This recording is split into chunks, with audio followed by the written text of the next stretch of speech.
राळेगाव तालुक्यातील कोची गावामध्ये गढूळ पाण्याची समस्या आहे। शासन आपल्या दारी कार्यक्रमात नागरिकांनी गढूळ पाणी आणलेलं आहे। आमदार डॉक्टर अशोक उईके यांनी गढूळ पाणी पिण्यास नकार दिला। राळेगाव येथील कार्यक्रमाचा व्हिडिओ सध्या सोशल मीडियावर व्हायरल झालेला आहे। तर त्वरित गढूळ पाण्याची समस्या दूर करण्याची मागणी केली जाते। आमदार अशोक उईके यांच्याकडून नागरिकांची समजूत काढण्याचा प्रयत्न देखील करण्यात आलेला आहे।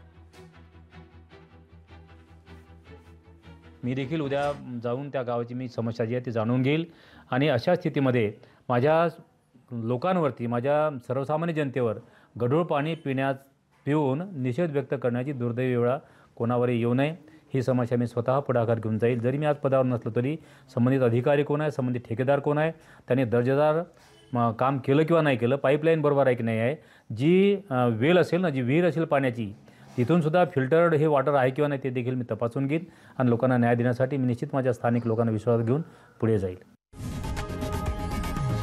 लोकशाही मराठी ऐका, पहा, जागरूक रहा।